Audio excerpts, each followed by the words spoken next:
La agenda está marcada por lo que pueda llegar a pasar con las cotizaciones de los dólares. Sí, a partir de la reciente nueva normativa de la Comisión Nacional de Valores que le pone un nuevo cepo al dólar. Ahora van por el contado con liquidación. Este dólar que cada vez más usan las empresas en gran parte para pagar las importaciones que el central no le da a los dólares. Hay muchas CIRAs, problemas con las CIRAs, porque vos tenés CIRAs, te dan una CIRA 90 días, estuviste esperando desde hace 2 meses y medio, ya te toca la CIRA y cuando te toca la CIRA te la reperfilan.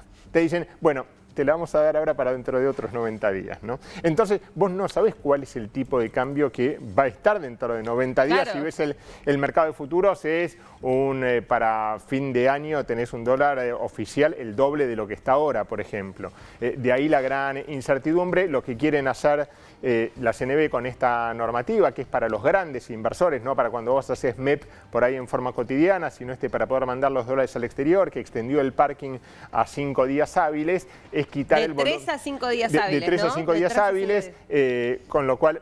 Y la venta de valores, en lugar de tener que esperar 15 días, te vas a tener que esperar 30 días, es tratar de quitar el volumen negociado. Ayer fue récord del volumen negociado en el MEP de AL30, donde interviene el Banco Central, más de 100 millones de dólares negociados, calculan una intervención del Banco Central de la misma magnitud y pese a eso subió 40 pesos el dólar MEP, 38 pesos exactamente subió ayer el dólar MEP, el subsidiado a 785 pesos cuando venía subiendo la semana pasada de a 4 pesos, 5 pesos. Fernando Morra, ¿cómo lo ves para hoy?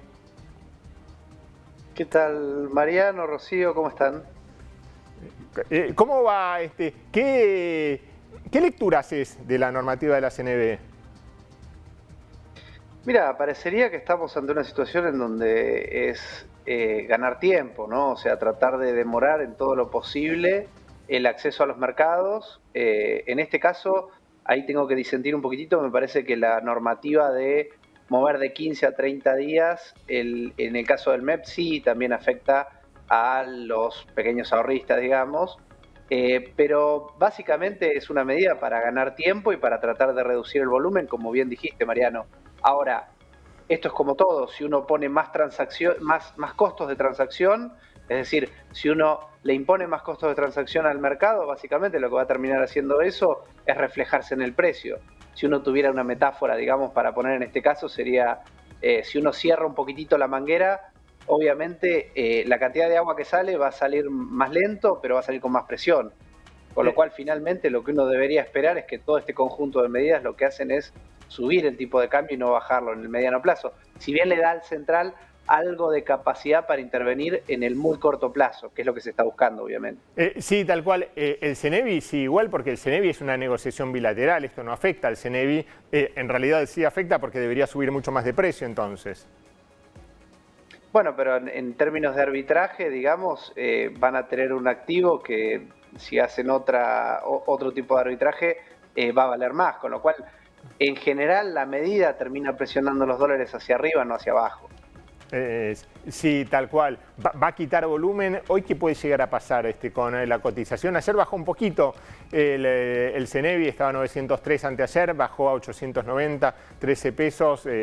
Había salido la CNB incluso a hacer visitas de rutina a Lix, que operaba mucho CCL por CENEVI. Bueno, y ahora investigando también a personas que están en la compra de dólares sin ingresos suficientes declarados, ¿no? Pareciera que el operativo se va ampliando cada vez más, ¿no? En distintos frentes también. Yo creo que la dificultad principal que tenemos es que estamos entrando, obviamente, en las últimas 2 semanas previas a las elecciones y con, de alguna manera, una política económica que está muy debilitada por un montón de razones. Una que no es propia, digamos, de lo que la política económica decide, que es la sequía, pero hay un montón de condiciones que, por ejemplo, nosotros ya veníamos advirtiendo desde el año anterior que iban a ser muy complejas para el mercado de cambio. Por ejemplo, toda esta secuencia de abrir dólares alternativos para acelerar la liquidación, al final del día lo que termina haciendo es generar como una especie de incentivos a esperar a que haya un dólar más alto y presiona finalmente a una devaluación del tipo de cambio. Entonces, toda esta dinámica combinada, junto con la incertidumbre electoral y con un conjunto de candidatos que en principio, de los que tienen más chances de ganar las elecciones, no queda claro cuál es el tipo de política económica, y de los que queda claro están jugando de alguna manera este juego de cuanto peor mejor. Bueno, finalmente termina afectando a la cotización del dólar.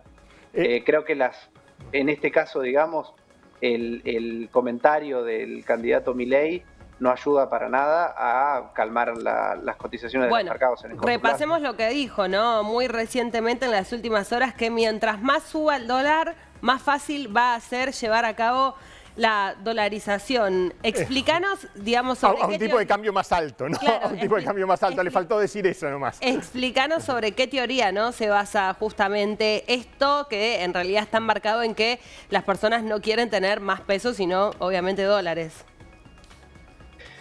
Sí, a ver, vamos a ponerlo de una manera lo más sencilla posible.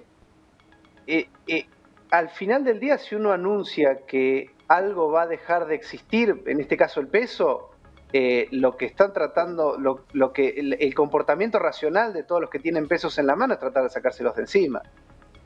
Con lo cual, eso presiona tanto sobre el tipo de cambio como sobre el precio de los bienes.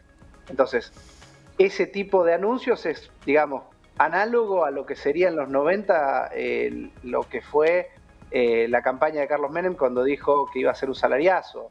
Es decir, si uno está esperando básicamente que en un caso era una suba muy importante del gasto público y un anuncio de que iba a haber una total abundancia de pesos, bueno, eso lleva a que el peso no valga mucho menos.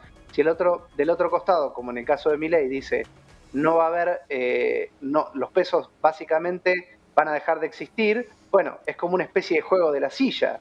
El último que se queda sentado, el último que se queda corriendo, digamos, con los pesos en la mano pierde, y todos están buscando tratar de ir hacia el activo que en principio se considera seguro. Yo creo, nuevamente, que acá hay también un juego muy peligroso desde el punto de vista de la sociedad, que tiene que ver con lo que finalmente termina siendo un proceso que es muy difícil de controlar. Recordemos un poco en la historia, no es fácil salir de un proceso de inflación cuando está absolutamente descontrolado. Claro. La última vez que lo tuvo la Argentina fue en el 89, pero cuando inicia el mandato de Carlos Menem, después de la hiperinflación que tuvo el Plan Primavera, hubo un segundo proceso hiperinflacionario dentro del gobierno de Carlos Menem, con lo cual también tenemos la evidencia de que frenar la inflación es muy difícil si se torna un proceso completamente descontrolado, con lo cual puede ser un juego que le pueda terminar jugando en contra también al candidato a presidente o al que tenga que ser presidente en el próximo mandato. Sobre el contexto también que estás mencionando, Fernando, ¿escuchaste las críticas que le hizo Guillermo Mitchell recientemente a Martín Guzmán sobre su gestión, sobre haber pateado justamente pagos al FMI para esta época, que es en medio del proceso electoral, sobre lo que pasó también con este festival de importaciones? No sé si tuviste la oportunidad de escucharlo, ¿qué pensás de lo que dijo? Él, que es la mano derecha de Sergio Massa, además. Y que es el mismo gobierno de que fue Martín Guzmán, ¿no? Justamente. No es que es otro gobierno opositor. No, obviamente diferenciarse siempre es una estrategia de campaña y ahora resulta un poco llamativo, digamos, el conjunto de afirmaciones, dado que si uno mira el nivel de importaciones hoy, está prácticamente en los mismos niveles del año anterior, con la única diferencia de que hay menores importaciones en dólares por energía, con lo cual resulta un poco raro, digamos, todo este conjunto de críticas, que me parece que más tiene un sentido de tratar de diferenciarse o tratar de buscar un culpable que no esté dentro de la propia gestión, que de efectivamente decir algo que tenga mucho sentido desde el punto de vista económico. ¿Cómo podés explicar en sencillo para que se entienda esta nueva normativa de la CNB? Básicamente lo que está haciendo la CNB es ampliar la cantidad de días que uno tiene que quedarse entre la transacción de compra del título público y la posible venta de ese título. Es decir, demora el proceso de hacer la transacción de los dólares financieros. Recordemos, para los que tal vez no están al tanto, de que es una operación que utiliza como intermedio un activo financiero, es decir, la persona tiene pesos y quiere hacerse de los dólares, no puede hacerlo directamente a través del mercado de cambio, lo que está haciendo es comprar un título en pesos para después venderlo y hacerse de los dólares. Lo que está haciendo la Comisión Nacional de Valores es decir, bueno, entre que compras el título y lo podés vender, pasan una determinada cantidad de días y yo te regulo esa cantidad de días. Cuanto más días tarda, la lógica sería que hay menos volumen de operaciones en el mercado. Y en ese menor volumen de operaciones le facilita en principio al Banco Central la tarea de intervenir sobre ese mercado. Es decir, cuando hay, para tratar de definir el precio, si hay menos transacciones, se entiende que es más fácil tratar de definirlo. Ahora, en el largo plazo, si hay más costos de transacción, el problema es que el tipo de cambio es más alto, no es más bajo. Con lo cual, la medida finalmente, si uno sobreregula el mercado, el tipo de cambio tiende a subir, no a bajar. Ahora, entendiendo que estamos a 2 semanas del proceso electoral, lo que se está buscando es tratar de poner un poco de arena, digamos, en ese proceso, es decir, tratar de dificultar el proceso de compra-venta, de reducir el volumen, para tratar de que con la misma intervención se consiga un efecto un poquitito más importante, pero es una medida bien de corto plazo. Sí, tal cual. Recordemos que es exclusivamente para el contado con liquidación, no es para el dólar MEP. Ya hay mucha diferencia de precio entre el contado inmediato y el T+2, y el que es a 48 horas. Hay hasta 100 pesos de diferencia que pagan los inversores por dolarizarse un día antes. No solo eso, sino que también hay mucha diferencia entre el dólar que de alguna manera tiene la intervención del Banco Central, que es el dólar MEP, respecto del CCL, y eso sin contar todos los dólares, digamos, que tenemos en el mercado. Y eso es interesante, digamos, porque de alguna manera también, digo, uno tiene la visión de que el mercado está internalizando la posibilidad de que Milei sea presidente y la incertidumbre que genera desde el punto de vista de que no se sabe muy bien cuál es el tipo de abordaje o de política económica que va a tener el candidato. Pero desde el punto de vista de otros candidatos que también tienen chances, digamos, de entrar en un posible balotaje, de ganar, como en este caso Sergio Massa, tampoco queda claro cuál es la política económica para un mandato de 4 años, dado que todo el conjunto de medidas tiene un carácter muy de corto plazo, tanto la apertura de distintos dólares, dólar vaca muerta, dólar soja, dólar maíz, ahora se anunció un dólar pyme. Uno tiene la sensación de que es una estructura, de un esquema del mercado de cambios que no resiste 4 años de mandato presidencial, o por lo menos no da certidumbre al inversor o al ahorrista, claro, de que va a poder mantener un tipo de cambio estable durante un prolongado lapso de tiempo. Ayer hablaba Patricia Bullrich sobre la reforma que tendría que hacerse en la reglamentación, ¿no?, del Banco Central para determinar, por ejemplo, qué pasaría con el cepo. Allí, si bien fue buen vista, ¿no?, por el Círculo Rojo, porque en definitiva fue la única candidata que estuvo presente, sí empiezan a notar nuevamente ciertas diferencias en lo que dice Melconian y en relación a lo que dice ella. En particular con este tema, ¿vos qué pensás que podría pasar con el cepo, ¿no? ¿Qué se debería hacer a partir del 10 de diciembre y qué se puede hacer en realidad, mejor dicho, en esta situación?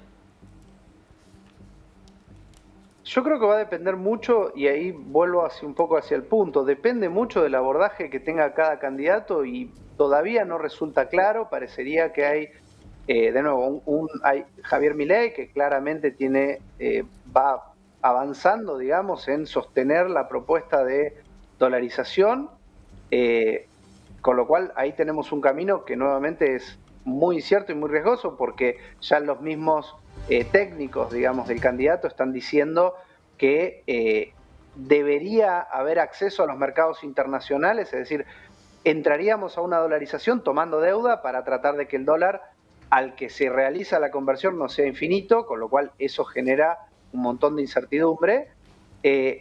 Sergio Massa, que dijo que en principio, o lo único por lo menos hasta ahora que se escuchó, fue lo de la moneda digital, que también en principio es una propuesta incierta, digamos, no sabemos de qué se trata, y los ejemplos que tenemos de una economía de alta inflación que emite una moneda digital, como es el caso de Venezuela con el petro, en estos días se conoció que prácticamente no funcionó. Y en el caso de Patricia Bullrich tenemos una candidata que está tratando de hilar un conjunto de medidas, pero que, de nuevo, creo que tenemos un desafío muy importante, que es reducir la inflación en estos contextos. Es un problema muy complejo. Claro. Y es muy difícil, nuevamente, de tratar de explicarle al electorado de manera sencilla cómo se va a realizar. Y ahí también déjame un poquitito usar la frase de Carlos Menem en la campaña de los 90, que dijo: si yo decía lo que iba a hacer, no me iban a votar. Es muy difícil que en este contexto alguien salga a decir efectivamente lo que va a tener que hacer el año próximo, Claro, para estabilizar la economía, porque muy probablemente eso retire votos o sea relativamente impopular, aunque nuevamente estabilizar la inflación posiblemente sea la política más popular que pueda hacer un presidente en los sin próximos duda. 4 años. Fernando, te agradecemos mucho, como siempre, el contacto y tu análisis. No, por favor, muchas gracias a los dos.